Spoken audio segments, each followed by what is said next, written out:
Hi friends, అందరికీ నమస్కారం. 2026 ఉగాది తర్వాత వృషభ రాశి వారి తలరాత మారబోతోందా? అదృష్టమా లేక పరీక్షా కాలమా అనే విషయం గురించి మనం ఇప్పుడు ఈ వీడియోలో వివరంగా తెలుసుకుందాం. మన మహర్షులు అందించిన ఒక అద్భుతమైన విజ్ఞాన నిధి. కాలచక్రంలో ప్రతి ఏటా వచ్చే ఉగాది పండుగ మన జీవితాల్లో ఒక కొత్త అధ్యయనానికి నాంది పలుకుతుంది. ఈ క్రమంలో 2026 మార్చి 19వ తేదీన ప్రారంభం కాబోయే పరాభావ నామ సంవత్సరం ఉగాది తర్వాత రాశిచక్రంలో రెండవ రాశి అయిన వృషభ రాశి వారి గురించి మనం తెలుసుకుందాం. జీవితాల్లో ఎలాంటి మార్పులు రాబోతున్నాయి, వారి ఆదాయ వ్యయాలు ఎలా ఉండబోతున్నాయి అనే ఆసక్తికరమైన విషయాల గురించి మనం ఇప్పుడు తెలుసుకుందాం. జ్యోతిష్య శాస్త్రం ప్రకారం వృషభ రాశి వారికి అధిపతి సుఖ సంతోషాలకు భోగభాగ్యాలకు కారకుడు శుక్రుడు. ఈ రాశివారు భూమి తత్వాన్ని కలిగి ఉండి ఎంతో సహనంతో, ఓర్పుతో, స్థిరత్వంతో జీవిస్తారు. వృషభ రాశికి చిహ్నం ఎద్దు. ఎద్దు ఏ విధంగా అయితే కష్టపడే తత్వాన్ని, పట్టుదలను కలిగి ఉంటుందో వృషభ రాశి వారు కూడా అదే విధంగా కష్టపడి పైకి రావాలని కోరుకుంటారు.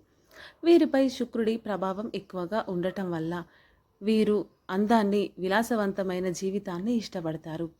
వీరు చాలా ఓపిక గలవారు. ఏ విషయాన్నైనా లోతుగా ఆలోచించి నిర్ణయాలు తీసుకునే వ్యక్తిత్వం గలవారు. అయితే వీరిలో ఉండే మొండితనం ఒక్కోసారి ఇతరులకు ఇబ్బంది కలిగించిన వీరు నమ్మకానికి నిలువుటద్దం లాంటివారు. ఎవరికైనా ఒకసారి మాట ఇచ్చారంటే దానికి కట్టుబడి ఉంటారు. వీరికి కళలు, సంగీతం మరియు రుచికరమైన ఆహారం అంటే ఎంతో ఇష్టంగా, మక్కువగా ఉంటుంది. రాబోయే 2026 ఉగాది అంటే పరాభవ నామ సంవత్సరంలో వృషభ రాశి వారి కందాయ ఫలాలను పరిశీలిస్తే వీరికి ఆదాయం 5 కాగా వ్యాయం 14గా ఉంది. అలాగే రాజపూజ్యం 5 కాగా అవమానం 4గా సూచించబడింది. ఈ గణాంకాలను బట్టి చూస్తే ఈ ఏడాది వృషభ రాశి వారికి ఆదాయం కంటే ఖర్చులు ఎక్కువగా ఉండే అవకాశం ఉందని శాస్త్రం స్పష్టంగా చెబుతోంది. కాబట్టి ఆర్థికపరమైన నిర్ణయాలు తీసుకునేటప్పుడు వీరు చాలా జాగ్రత్తగా ఉండాలి. అయితే ఈ ఖర్చులని వృధాగా పోయేవి కావు. ఇల్లు కట్టుకోవడం, స్థలాలు కొనడం లేదా శుభకార్యాల కోసం ఖర్చులుగా చేస్తారు. అంతేకాని వృధాగా ఖర్చు చేయరు. కాబట్టి సరైన ప్రణాళికతో ముందడుగు వేయడం చాలా ముఖ్యం. ఇక రాజపూజ్యం 5 మరియు అవమానం 4గా ఉండడం జరిగింది.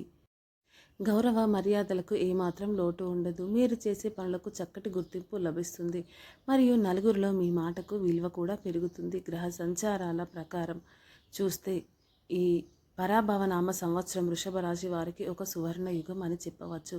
దీనికి ప్రధాన కారణం శని భగవానుడు మీనరాశిలోకి ప్రవేశించడం. వృషభ రాశి వారికి మీనరాశి 11వ ఇల్లు అవుతుంది. దీనినే జ్యోతిష్య పరిభాషలో లాభస్థానం అంటారు. శాస్త్రాల ప్రకారం 11వ ఇంట్లో శని సంచారం సర్వ పాపహారం మరియు అపరిమిత ధనలాభాన్ని కలిగిస్తుంది.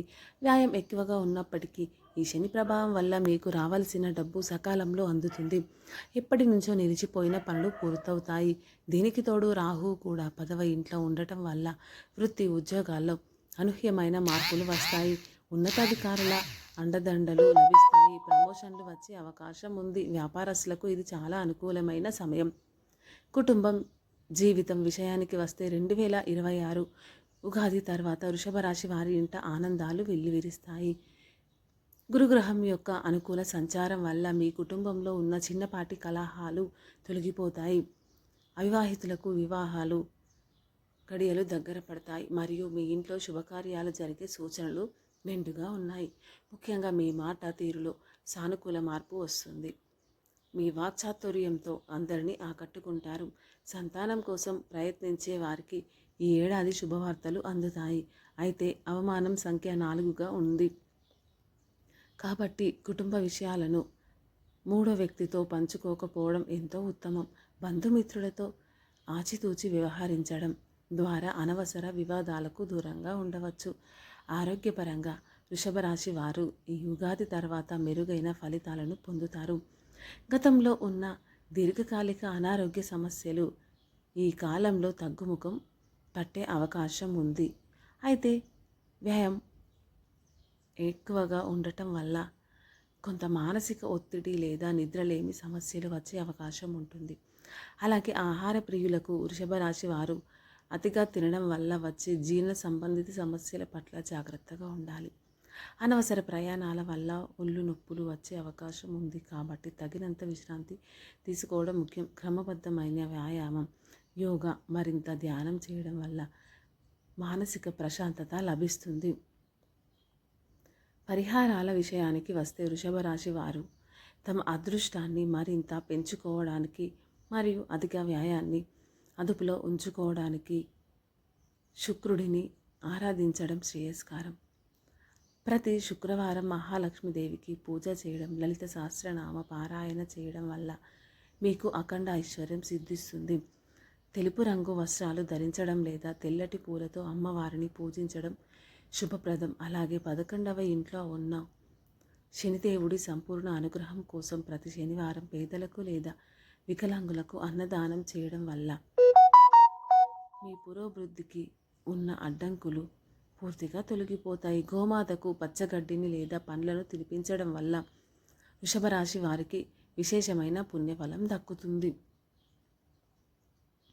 ఈ సమాచారం అంతా ప్రాచీన జ్యోతిష గ్రంథాల ఆధారంగా మరియు నమ్మకాల ప్రకారం చెప్పబడుతుంది.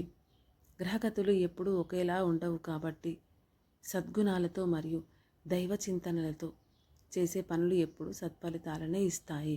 వృషభ రాశి వారు తమ సహజ సిద్ధమైన పట్టుదలతో ఈ ఏడాదిని కూడా విజయవంతంగా పూర్తి చేస్తారని ఆశిద్దాం. మరిన్ని ఆసక్తికరమైన ఆధ్యాత్మిక మరియు జ్యోతిష్య విషయాల కోసం మన ఛానల్ని సబ్స్క్రైబ్ చేయండి. Thank you friends. Thank you for watching. Please subscribe my channel.